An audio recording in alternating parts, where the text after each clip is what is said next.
आइए जाने आखिर कर्म का सिद्धांत क्या कहता है और अच्छे कर्म कैसे बनते हैं। कर्म क्या है?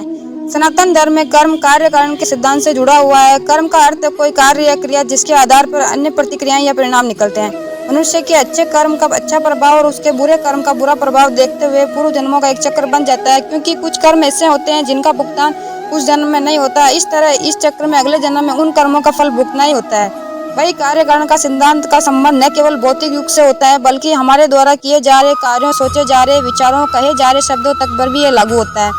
कई बार हम कुछ ऐसे कार्य करते हैं जो हम करना ही नहीं चाहते हैं, पर वह पूर्व जन्म के कर्म के आधार पर निश्चित होते हैं, जिस कारणवश वह कार्य किसी न किसी माध्यम से पूर्ण हो ही जाता है।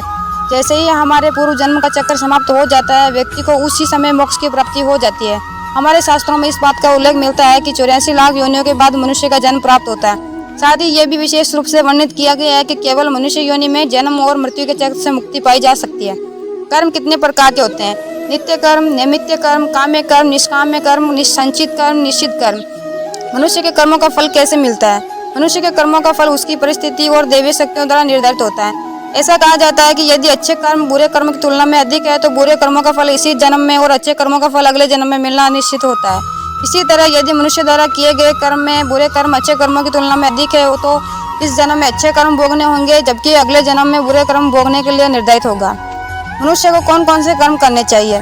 मनुष्य को अपने घर परिवार की आवश्यकता का ध्यान रखना चाहिए। अधिक पैसा होने के बावजूद जरूरत पड़ने पर उसे संभाले रखना भी बुरा कर्म बताया गया है। उस धन का इस्तेमाल मुसीबत के समय अवश्य करें। धन बचाने के लालच में न पड़े। अपनी आय से अधिक खर्च न करें और अपनी सामर्थ्य के अनुसार ही दान पुण्य करें। अपनी क्षमता से अधिक दान पुण्य और खर्च आपको पाप का भोगी बना सकता है। हमेशा अच्छे लोगों की संगत में रहें और दुष्ट छल कपटी की संगति से खुद को बचा कर रखें। बुरी संगति हमें अक्सर बुरे परिणाम ही देती है। कभी भी खुद के स्वार्थ के लिए दूसरों का हित करने का न सोचें। शास्त्रों में इस बात का उल्लेख किया गया है कि जो जैसा बोता है उसे वैसा ही आगे चलकर काटना भी पड़ता है। कभी किसी व्यक्ति से कुछ छल से छीनने के प्रयास न करें।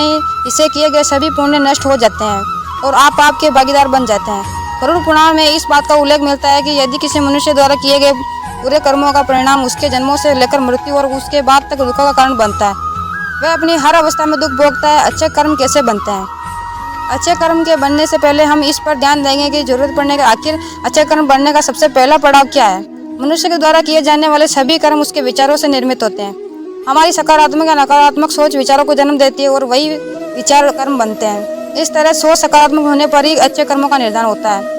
अच्छे कर्म को करने के लिए हमारे आसपास का वातावरण बहुत अधिक जिम्मेदार होता है। कहा भी जाता है जैसा वातावरण वैसे हम, इसलिए कोशिश करें कि अपने घर का वातावरण और शरीर का आभामंडल सकारात्मक बनाए रखें। इसके लिए अपने घर पर पार्थ शिवलिंग को रखें। पार्थ शिवलिंग में समाहित सकारात्मक ऊर्जा घर और व्यक्ति दोनों को सकारात्मक बनाए रखने में बहुत बड़ी भूमिका अदा करती है। बस ध्यान रहे कि इसे पूजा विधि द्वारा घर में स्थापित करें और नियमित तौर पर पूजा अर्चना करते रहें। प्रारब्ध क्या है? प्रारब्ध का अर्थ है अपने पूर्व जन्म अपने द्वारा किए गए बुरे कर्मों को वर्तमान में भोगना। मृत्यु के पश्चात हमारे भीतर संग्रहित हुए कुछ कर्म अगले जन्म में चले आते हैं, उसे ही प्रारब्ध कहते हैं। प्रारब्ध कितने प्रकार के होते हैं? मंद प्रारब्ध जिसे वैदिक पुरुषार्थ के द्वारा बदला जा सकता है। तीव्र प्रारब्ध हमारे पुरुषार्थ और संतों के द्वारा पुरुषार्थ में बदला जा सकता है। तीव्र प्रारब्ध अपरिवर्तनीय होता है, क्योंकि इसमें जो होना है वो होकर ही रहेगा। पाप का फल कब मिलता है? पाप का फल किए गए कर्म पर निर्भर करता है। यदि आपके द्वारा किए गए कार्य बुरे हैं और वो अच्छे कर्मों की तुलना में अधिक है तो इसका फल आपको अगले जन्म में भोगना पड़ेगा। यदि बुरे कर्म कम है तो इसका फल आपको इसी जन्म में भोगना पड़ेगा। इस प्रकार ये चक्र चलता रहता है। संसार में सबसे बड़ा पाप क्या है? संसार में सबसे बड़ा पाप स्त्री का अपमान करना बताया गया है। स्त्री को सृजनकर्ता का दर्जा दिया गया है। यदि आप स्त्री का अपमान करते हैं तो वह सबसे बड़ा पाप का भोगी माना जाता है। श्रीमद् भागवत गीता में द्रौपदी का अपमान ही महाभारत जैसे युद्ध का कारण बनना गया था। पाप क्या है और पुण्य क्या है? पुण्य के द्वारा निस्वार्थ भाव से की गई सहायता, सकारात्मक विचार, द्वेष भावना, लोभ, लालच और अहंकार को अपने ऊपर हावी न होने देना है। सबके पाप में इन सबके द्वारा किए गए कर्मों का परिणाम शामिल है।